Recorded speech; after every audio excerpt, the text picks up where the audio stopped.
नमस्कार प्यारे विद्यार्थियों, राजस्थान जीके स्टडी के 9H पर आपका बहुत बहुत स्वागत, हार्दिक अभिनंदन है। आशा करती हूँ कि आप सभी अच्छे होंगे। तो चाहे आप किसी भी प्रतियोगी परीक्षा की तैयारी कर रहे हो, क्लास आपके लिए महत्वपूर्ण रहने वाली है। यहाँ पर आपको भूगोल, कला, संस्कृति और इतिहास के मॉडल पेपर सॉल्व करवाए जा रहे हैं, जो कि आपकी परीक्षा की दृष्टि से आपके लिए इम्पोर्टेंट रहने वाले हैं। और सभी विद्यार्थियों से निवेदन है कि क्लास को आप एक बार ज्यादा से ज्यादा शेयर कर दीजिए। तो देख लेते हैं क्वेश्चन नंबर 1 क्या पूछा गया है। क्वेश्चन नंबर 1 में आपसे कि पश्चिमी राजस्थान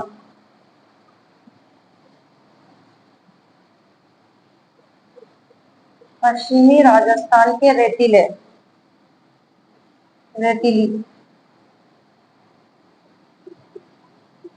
मैदान का कितना प्रतिशत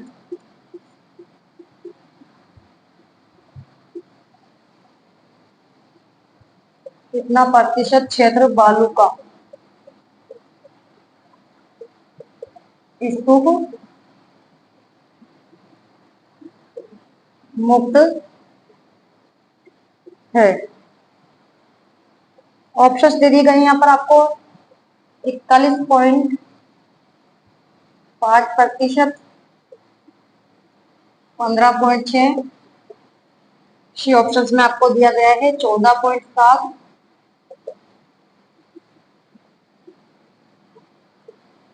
61.11%। बताइए क्वेश्चन नंबर 1 का राइट आंसर कि पश्चिमी राजस्थान के रेतीले मैदान का कितना प्रतिशत है जो कि क्षेत्र बालू का स्तूप मुक्त है।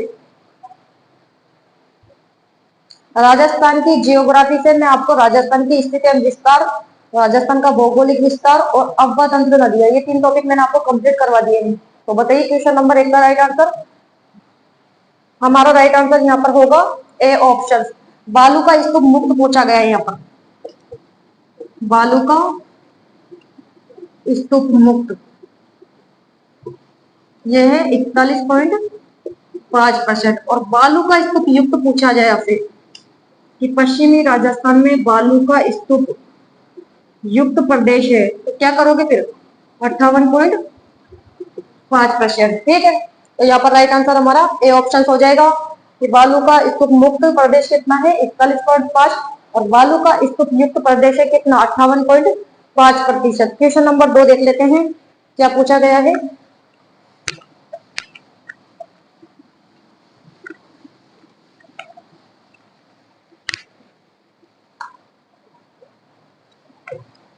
सुमेलित करें।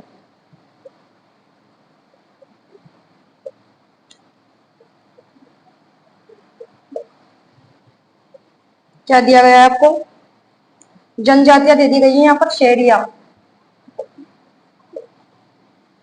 डूंगरपुर, बांसवाड़ा।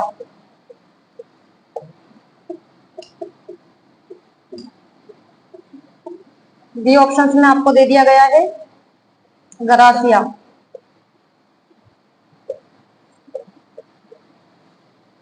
उदयपुर, सिरोही। सी ऑप्शन में आपको दे दिया गया है दामोर, बाराकोटा। डी ऑप्शन में आपको दे दिया गया है मीणा, जयपुर, दौसा। बताइए क्वेश्चन नंबर 2 का राइट आंसर सुमेलित करो पहले तो से आप 2, 1, 3, 4 ऑप्शन दे दिए गए यहाँ पर आपको।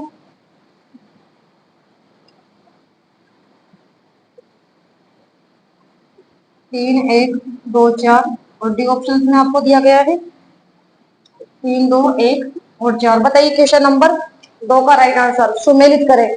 यहाँ पर आपको जनजातियां दे दी गई है और जिले दे दिए गए हैं, तो कौन सी जो जनजाति है वे कौन से जिले में पाई जाती है, सुमेलित करना है। शेरिया जनजाति सरवारी निवास करती है बारां में, उसके बाद कोटा में।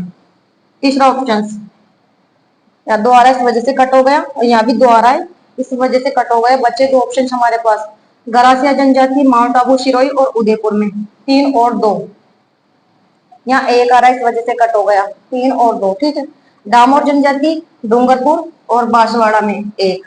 मीणा जनजाति सर्वाधिक जयपुर में और दौसा में निवास करती है। हमारा राइट आंसर होगा डी ऑप्शन। विगत परीक्षा में पूछा गया क्वेश्चन है ये, ठीक है। खेरिया जनजाति सर्वाधिक निवास करती है बारा में, इसके बाद कोटा में, और गरासिया जनजाति माउंट आबू सिरोही में, इसके अलावा उदयपुर में, दामोर जनजाति डूंगरपुर बांसवाड़ा में, और मीणा जनजाति सर्वाधिक जयपुर में निवास करती है और दौसा में, ठीक है। यहाँ राइट आंसर हमारा क्या होगा, डी ऑप्शन। क्वेश्चन नंबर देख लेते हैं हम 3।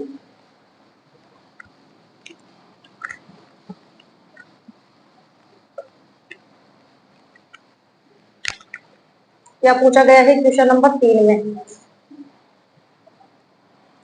यहाँ पर भी आपको सुमेलित करना है, सुमेलित कीजिए। ए ऑप्शंस में आपको दे दिया गया है stone park, Neemrana, Alwar. B options में आपको दिया गया है बायोटेक्नोलॉजी पार्क,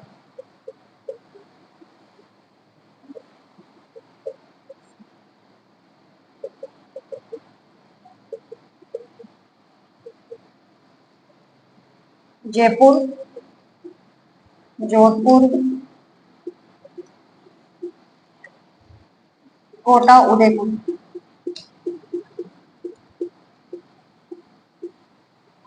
सी ऑप्शंस में आपको क्या दिया गया है, सूचना तकनीकी पार्क,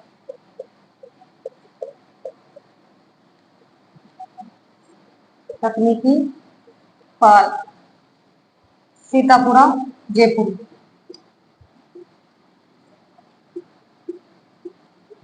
और डी ऑप्शंस में आपको दे दिया गया है क्या, जापानीज पार्क,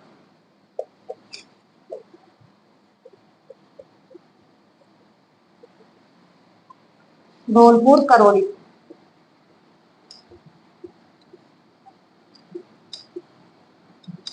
तो आप इसे सुमेलित करें और इसका राइट आंसर बताइए कौन सा ऑप्शन होगा। यहाँ पर आपको ऑप्शन दे दिए गए हैं। ऑप्शन में आपको 2 3 4 1, 1 4 3 2। सी ऑप्शन में आपको दिया गया है 2 3 1 4, और डी ऑप्शन में आपको दे दिया गया है 4 3 2 1। बताइए क्वेश्चन नंबर 3 का राइट आंसर क्या करोगे आप, सुमेलित कीजिए। सभी विद्यार्थी से निवेदन है कि क्लास को एक बार आप ज्यादा से ज्यादा फिर से शेयर कर दीजिए। स्टोन पार्क तो कहाँ पर है, धौलपुर और करौली में। सुमेलित करे थे। चौथा ऑप्शन, या 2 आ रहा इस वजह से कट हो गया, 1 आ रहा इस वजह से कट हो गया, और यहाँ पर 2 आ रहा इस वजह से, तीनों ऑप्शन कट हो गए हमारे। और बायोटेक्नोलॉजी पार्क ये कहाँ पर है बताइए आप मुझे। बायोटेक्नोलॉजी पार्क सीतापुरा, जयपुर में, ठीक है। 4 और 3, ठीक है। सूचना तकनीकी पार्क जयपुर, जोधपुर, कोटा, उदयपुर। और जापानीज पार्क नीमराणा, अलवर में, ठीक है। समझ में आया, हमारा राइट आंसर यहाँ पर भी डी ऑप्शन हो जाएगा।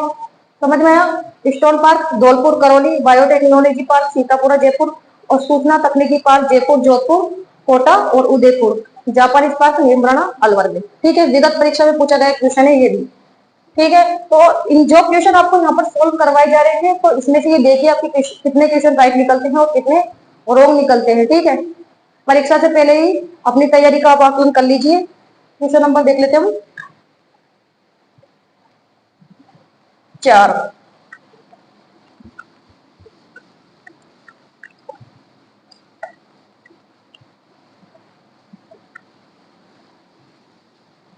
क्या पूछा गया है कि राजस्थान में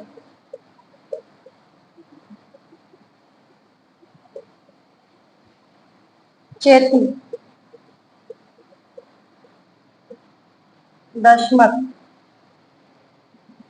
गुलाब,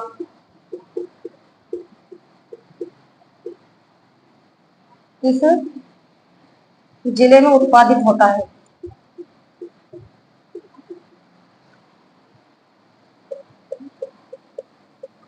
उत्पादित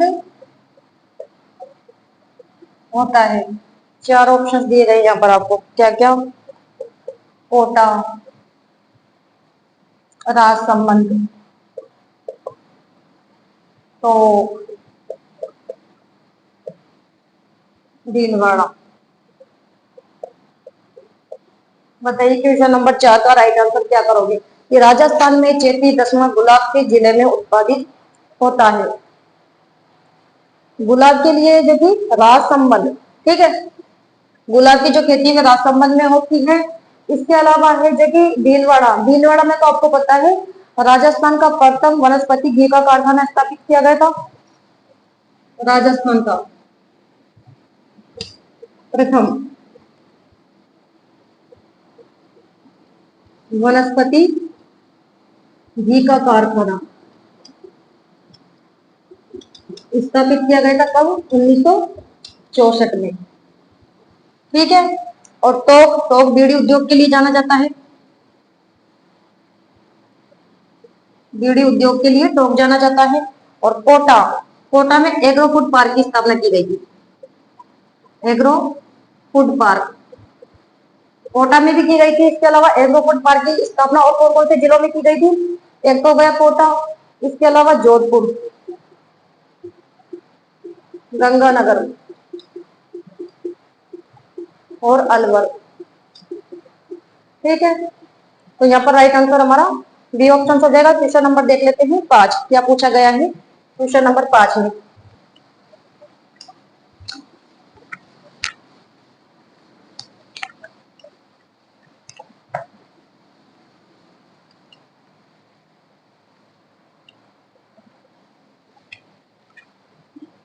कि राजस्थान के किस भाग में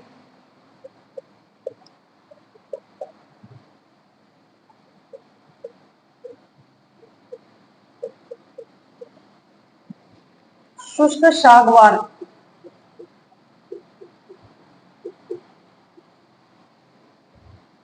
शुष्क सागवान के वन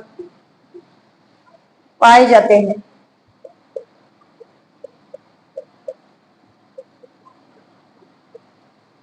पाए जाते हैं। यहाँ पर आपको नाम दे दिया गया है उत्तर पश्चिमी राजस्थान, पूर्वी राजस्थान। सी ऑप्शन में आपको दे दिया गया है पश्चिमी राजस्थान और डी ऑप्शन में आपको दे दिया गया है दक्षिणी राजस्थान। बताइए क्वेश्चन नंबर 5 की राजस्थान के किस भाग में शुष्क सागवान के वन है जो कि पाए जाते हैं। तो आपको पता है कि शुष्क जो सागवान के वन है राजस्थान के किन जिलों में पाए जाते हैं। डूंगरपुर में, बांसवाड़ा में, ठीक है। तो कौन सा क्षेत्र हो गया, दक्षिणी राजस्थान हो गया। हमारा राइट आंसर हो जाएगा डी ऑप्शन। शुष्क जो सागवान के वन है वे पाए जाते हैं डूंगरपुर और बांसवाड़ा जिलों में, ठीक है। और ये किस तरफ आते हैं, राजस्थान का कौन सा क्षेत्र है, दक्षिणी राजस्थान है। तो हमारा राइट आंसर यहाँ पर डी ऑप्शन हो जाएगा। पश्चिमी राजस्थान में तो किस प्रकार के वन पाए जाते हैं, बताइए आप कैसे वन पाए जाते हैं। उष्ण कटिबंधीय, पश्चिमी राजस्थान में उष्ण कटिबंधीय वन पाए जाते हैं, ठीक है। और पूर्वी राजस्थान में सघन सघन व पतझड़ वन पाए जाते हैं, ठीक है। इसके अलावा उत्तरी और पश्चिमी राजस्थान में इसमें भी शुष्क शुष्क और उष्ण कटिबंधीय वन क्वेश्चन बनकर आ सकता है यहाँ से कि दक्षिणी राजस्थान में किस प्रकार के वन पाए जाते हैं, किस प्रकार की वनस्पति पाई जाती है। तो दक्षिणी राजस्थान में आपको पता है सवाना वनस्पति पाई जाती है।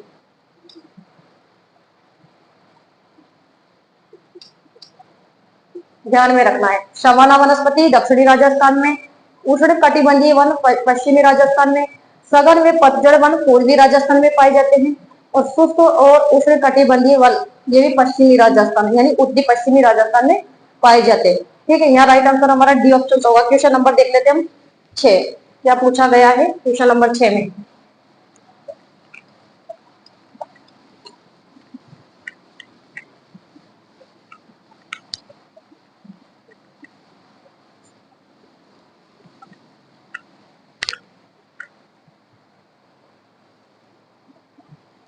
राजस्थान का राज्य गीत है।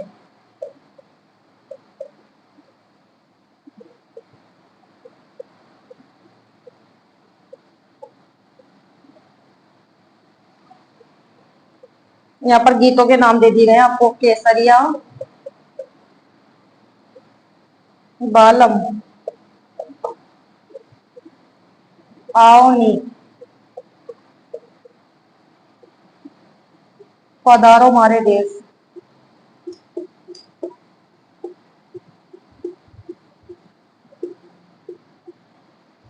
डी ऑप्शन में आपको दिया गया है मिस्री का बाग,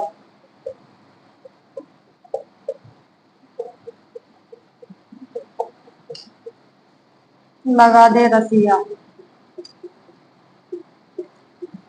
और सी ऑप्शन में आपको दे दिया गया है यहाँ पर कि बड़े से दूर मत जे। और डी ऑप्शन में आपको दे दिया गया है पनिहारी। बताइए क्वेश्चन नंबर 6 का राइट आंसर, कि राजस्थान का राज्य गीत है, तो सभी जानते हैं इसका राइट आंसर क्या होगा। कौन सा गीत है राजस्थान का राज्य गीत? केसरिया बालम, आओनी पधारो मारे देश। राइट आंसर ए ऑप्शन हो जाएगा। और ये जो गीत है सर्वप्रथम किसके द्वारा गाया गया था? मांगी भाई। और मांगी भाई का संबंध है उदयपुर जिले से, ठीक है। और अंतरराष्ट्रीय स्तर पर इस गीत को किसने गाया था? तो अल्लाह गिलाई ने। अंतरराष्ट्रीय स्तर पर गाया गया था अल्लाह गिलाई के द्वारा।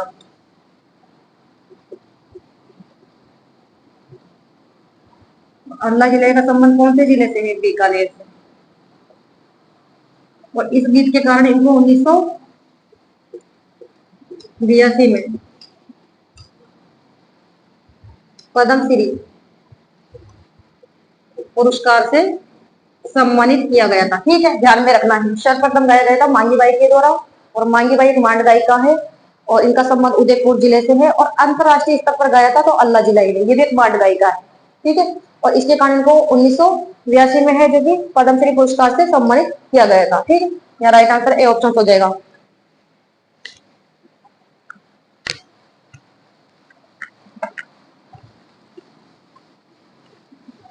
क्वेश्चन नंबर देख लेते हैं 7। यहाँ पर राजस्थान की भूगोल, कला, संस्कृति और इतिहास, इसे है जो कि आपको 10 क्वेश्चन यहाँ पर सोल्व करवाए जा रहे हैं। क्वेश्चन नंबर 7 क्या पूछा गया है कि पत्तियां उतारनो से तात्पर्य है।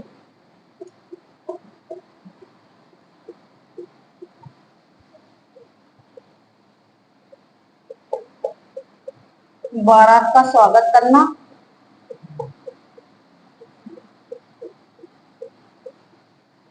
और बी ऑप्शन में आपको दिया गया है वर की नजर उतारना,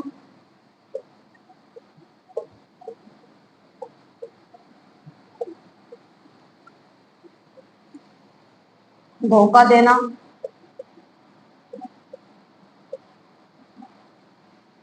और डी ऑप्शन में आपको दे दिया गया है आश्वासन देते रहना। क्या करोगे इसका राइट आंसर आप बताइए मुझे। पत्तियां उतारने से तात्पर्य है, 4 ऑप्शन आपको यहाँ दे दिए गए हैं, तो इसका राइट आंसर आप क्या करोगे?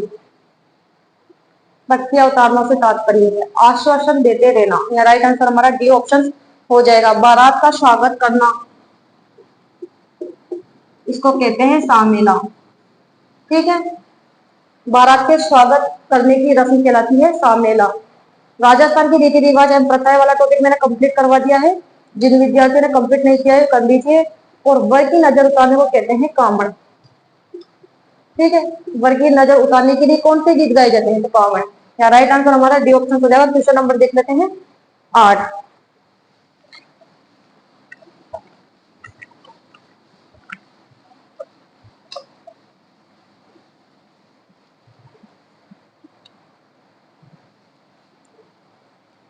प्रसिद्ध,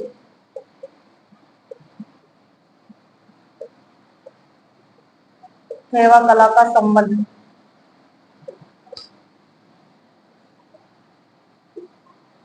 किस जिले से है?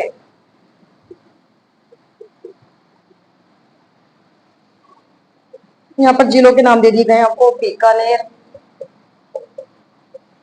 बी ऑप्शन में बालोतरा, और सी ऑप्शन में आपको दे दिया गया है जयपुर, और डी ऑप्शन में आपको दे दिया गया है प्रतापगढ़। बताइए क्वेश्चन नंबर 8 का राइट आंसर क्या करोगे कि प्रसिद्ध सेवा कला संबंध किस जिले से है? सेवा कला का सेवा कला का संबंध किस जिले से है? तो आप सभी जानते हैं सेवा कला का संबंध प्रतापगढ़ जिले से है। और सेवा कला क्या होती है, बताइए आप मुझे कि सेवा कला किसे कहते हैं? कि कांच का जो बर्तन होता है या कांच पर सूक्ष्म सोने का चित्रांकन जो किया जाता है उसे कहते हैं सेवा कला, और इसका संबंध है प्रतापगढ़ से। सेवा कला के लिए कौन सा परिवार जाना जाता है? सोनी परिवार, ध्यान में रखना है आपको। ठीक है, कांच पर है जो कि सोने का सूक्ष्म चित्रांकन कहलाता है। जयपुर का जो परंपरागत शिल्प है वो कौन सा है? ब्लू पोटरी। और ब्लू पोटरी की कला को लेकर कौन आए थे सर्वप्रथम? मानसिंह प्रथम आए थे। और ब्लू पोटरी का जो सर्वाधिक विकास है वो हुआ था रामसिंह द्वितीय के समय में, ध्यान में रखना है। ब्लू पोटरी, और ब्लू पोटरी की कला को लेकर आए थे मानसिंह प्रथम। और सर्वाधिक जो विकास है ब्लू पोटरी का वो हुआ था रामसिंह द्वितीय के समय में, ध्यान में रखना है। यहाँ पर कंफ्यूज हो जाते हैं। ठीक है, यहाँ पर कर देते हैं विद्यार्थी अधिकतर मानसिंह प्रथम। ब्लू पोटरी की कला को लेकर तो कौन आए थे? यहाँ पर लाए मानसिंह प्रथम। और ब्लू पोटरी का सर्वाधिक विकास हुआ था किसके समय में? रामसिंह द्वितीय के समय में। और इसके जो प्रसिद्ध कलाकार है ब्लू पोटरी के वो कौन है? कृपाल सिंह शेखावत। इसके जो प्रसिद्ध कलाकार हैं वे हैं कृपाल सिंह शेखावत।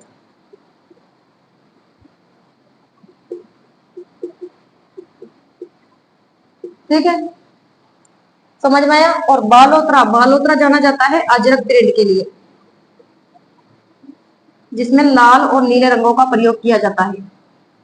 लाल और नीले रंग का प्रयोग, ठीक है, किया जाता है। बीकानेर जाना जाता है उस्ता कला के लिए। और उस्ता कला के लिए प्रसिद्ध जो कलाकार है वो कौन है? हिशामुद्दीन। और हिशामुद्दीन को जो है 1986 में पद्म श्री पुरस्कार से सम्मानित किया गया था। ठीक है, इसके जो प्रसिद्ध कलाकार है उस्ता कला के, हिशामुद्दीन, और इनको पुरस्कार दिया गया था 1986 में पद्म श्री। ठीक है, ध्यान में रखना है। और कृपाल सिंह शेखावत को ब्लू पोट्री के लिए 1974 में पद्म श्री पुरस्कार से सम्मानित किया गया था। क्वेश्चन बनकर आ सकता है यहाँ से। तो यहाँ पर राइट आंसर हमारा डी ऑप्शन हो जाएगा। क्वेश्चन नंबर देख लेते हैं हम 9, क्या पूछा गया है।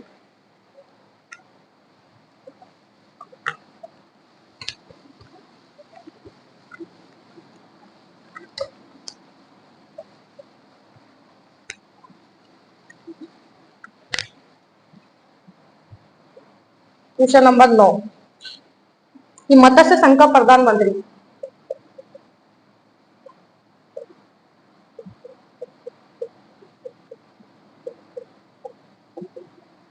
मत्स्य संघ का प्रधानमंत्री किसे नियुक्त किया गया था?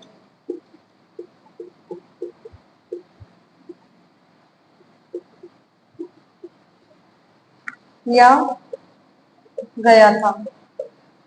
यहाँ पर 4 ऑप्शन दे दिए गए, आपको नाम दिए गए मंगल सिंह। बी ऑप्शन में आपको दे दिया गया है शोभाराम। सी ऑप्शन में आपको दिया गया है यहाँ पर चिरंजी लाल शर्मा।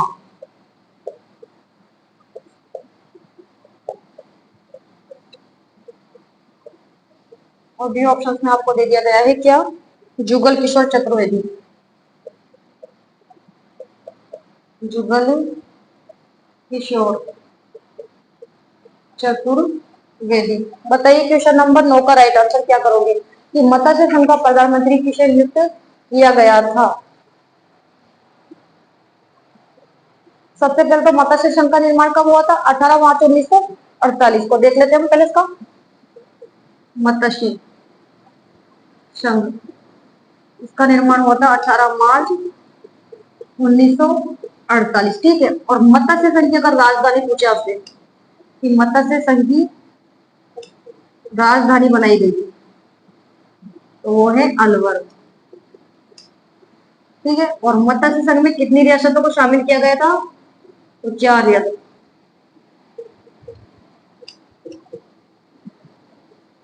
4 रियासत को शामिल किया गया था। कौन कौन सी रियासत थी? अलवर, भरतपुर, धौलपुर और करौली। इसकी राजधानी बनाई गई थी अलवर को। ठीक है। मत्स्य संघ के अगर प्रधानमंत्री पूछा जाए तो वो थे शोभाराव। ठीक है। और उप प्रधानमंत्री पूछा जाए आपसे, उप प्रधानमंत्री, तो वो थे जुगल किशोर चतुर्वेदी। जुगल किशोर चतुर्वेदी। ठीक है। और मत्स्य संघ के राज प्रमुख पूछ लिया जाए कि राज प्रमुख कौन थे इनके मत्स्य संघ के, तो वो थे धौलपुर के शासक। धौलपुर के शासक दिखाई तो दे रहा है ना, उदय उदय भान सिंह। ठीक है। और क्वेश्चन यहाँ पे भी बनकर आ सकता है कि मत्स्य संघ का जो विलय है वे कौन से चरण में हुआ था। तो इसका जो राइट आंसर है वे कमेंट बॉक्स में बताना है कि जो मत्स्य संघ का विलय है वे कौन से चरण में किया गया था। ठीक है। आपको इसका उत्तर कमेंट बॉक्स में बताना है। तो यहाँ पर मत्स्य संघ का प्रधानमंत्री पूछा गया है, किसे नियुक्त किया गया था? शोभाराव। यहाँ राइट आंसर हमारा बी ऑप्शन हो जाएगा। ठीक है। क्वेश्चन नंबर देख लेते हैं 10 क्या पूछा गया है।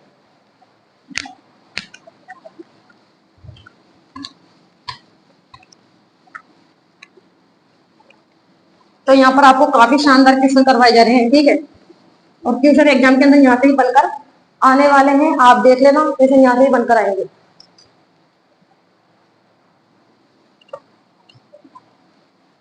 क्वेश्चन नंबर 10 देख लेते हैं हम क्या पूछा गया है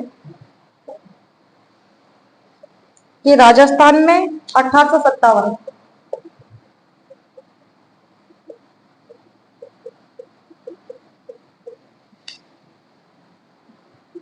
प्रथम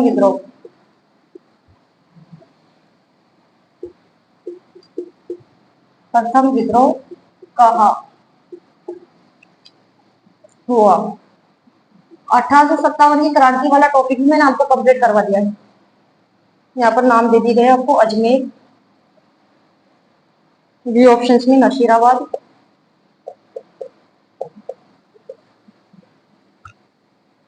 माउंट आबू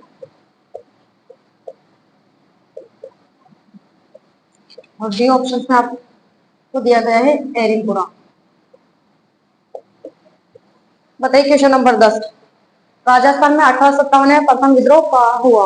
1857 की क्रांति, इसके अलावा राजस्थान के इतिहास में आपको प्रजामंडल, ये 2 टॉपिक मैंने आपको कंप्लीट करवा दिए हैं, तो आप कर लीजिए ना कंप्लीट। राजस्थान में 1857 में प्रथम विद्रोह हुआ था, कहाँ पर हुआ था? सभी जानते हैं आप, नशीराबाद में। कब हुआ था? 28 मई 1857 को प्रथम विद्रोह तो हुआ था नशीराबाद।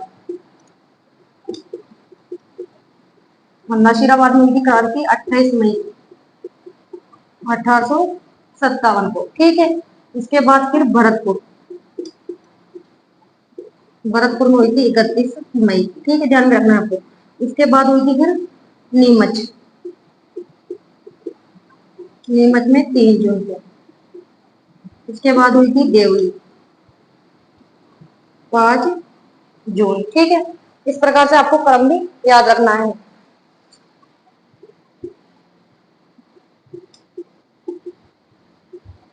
फिर अजमेर में हुई थी 9 अगस्त। एरिनपुरा 21 अगस्त 1800 57 को। और फिर हुई थी कोटा। कोटा में आप सभी जानते हैं 15 अक्टूबर। और धौलपुर, उसके बाद हुई धौलपुर में 27 अक्टूबर। इस प्रकार से आपको क्रम भी याद रखने चाहिए, ठीक है। तो सर यहाँ से भी बनकर आ सकता है। सर्वप्रथम तो क्रांति की शुरुआत हुई थी नासिराबाद में, भरतपुर में फिर हुई थी 31 मई को, नीमच में 3 जून को, देवली में 5 जून को, अजमेर में 9 अगस्त को, उसके बाद एरिलपुरा में 21 अगस्त को, और कोटा में 15 अक्टूबर 1857 को, और धौलपुर में 27 अक्टूबर को। ठीक है, यहाँ से भी क्वेश्चन बनकर आ सकता है कि देवली में क्रांति की शुरुआत कब हुई, या नीमच में कब हुई, या एरिलपुरा में क्रांति कब हुई। ठीक है, यहाँ से क्वेश्चन बनकर आ सकते हैं। तो यहाँ पर राइट आंसर हमारा बी ऑप्शन होगा। और सभी विद्यार्थी से निवेदन है कि क्लास को आप ज्यादा से ज्यादा शेयर कर दीजिए, और क्लास अच्छी लगी हो लाइक करो, शेयर करो, एंड चैनल पर पहली बार आए हो तो चैनल को सब्सक्राइब करना ना भूले। तो नेक्स्ट क्लास में मिलते हैं, तब तक के लिए धन्यवाद, थैंक यू सो मच।